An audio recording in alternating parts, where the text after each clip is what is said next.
अस्सलातु वस्सलामु अलैका या रसूल अल्लाह सल्लल्लाहु अलैहि वसल्लम। अस्सलामु अलैकुम रहमतुल्लाहि व बरकातुहू। रूहानियत क्या है? शेराज शौकत चिश्ती साबरी इसको इस तरह बयान करते हैं, ऐसा इल्म जो इंसानी रूह से मुतल्लिक हो रूहानियत कहलाता है। लेकिन यहाँ रूहानियत से मुराद वो इल्म है जो रूह को संवारे और बातिन को पाक साफ कर दे।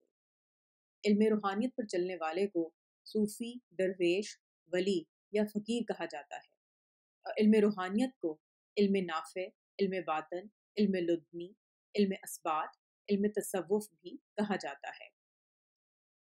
हर नबी की उम्मत में वली हुए हैं, लेकिन नबी सल्लल्लाहु अलैहि वसल्लम ने खुद सहाबा इकराम रज़ी अल्लाह अन्हो को इल्म शरीयत के साथ साथ इल्म रूहानियत की भी तबलीग की। फिर सहाबा इकराम रज़ी अल्लाह अन्हो से चलता हुआ ये इल्म तबा ताबीन और आमा इकराम फिर औलिया इकराम तक आया। आज भी पूरी दुनिया में इस इल्म के शैदाई और पैरोकार मिलते हैं। बाज़ लोग कहते हैं कि नबी सल्लल्लाहु अलैहि वसल्लम की हयात मुबारका में इस इल्म यानी इल्म रूहानियत का जिक्र नहीं मिलता। तो इनके सवाल का जवाब है कि सब कुछ मिलता है। इस ज़मन में अहादीस भी मौजूद है और कुरान से आयात भी मौजूद हैं, जिससे मालूम होता है कि हाँ, ऐसा भी कोई इल्म है जो बंदे को अल्लाह से करीब कर देता है, लेकिन हम अपनी कम इल्मी की बिना पर इसे कबूल नहीं करते।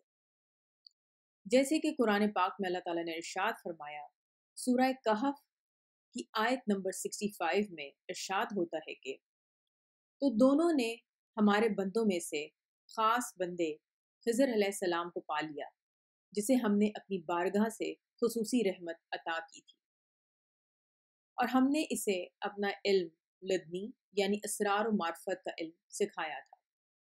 यानी इल्म लदनी इल्म रूहानियत को कहा जाता है। इसी तरह हजूर सल्लल्लाहु अलैहि वसल्लम ने इरशाद फरमाया, बुखारी शरीफ की हदीस नंबर 120 का मफहूम है ये कि हज़रत अबू हुरैरा रज़ी अल्लाह अन्हु फरमाते हैं कि मैंने दो तरह का इल्म नबी पाक सल्लल्लाहु अलैहि वसल्लम से सीखा।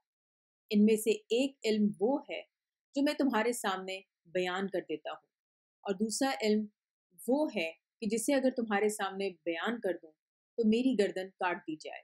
यानी ये ऐसा इल्म है कि जिसे सबके सामने खुलेआम बयान नहीं किया जा सकता। हज़रत दाता गंज बख्श अली हजवेरी रहमतुल्लाह अलैह अपनी मशहूर व मारूफ किताब कश्फुल माजूब में फरमाते हैं कि जो लोग लफ्ज़ तसव्वुफ़ का इनकार करते हैं वो चाहे करते रहें, लेकिन जो लोग इस इल्म और इसकी हकीकत को नहीं मानते वो असल में तमाम अंबिया इकराम की शरीयत का इनकार करते हैं। ऊपर बताए गए तमाम हवाला जात से इल्म रूहानियत की अहमियत का अंदाज़ा हो जाता है कि ये किस कदर अहम है। अल्लाह हम सबको इल्म रूहानियत हासिल करने और इस पर चलने की तौफीक अता फरमाए। आमीन। अस्सलामु अलैकुम रहमतुल्लाहि व बरकातुहू।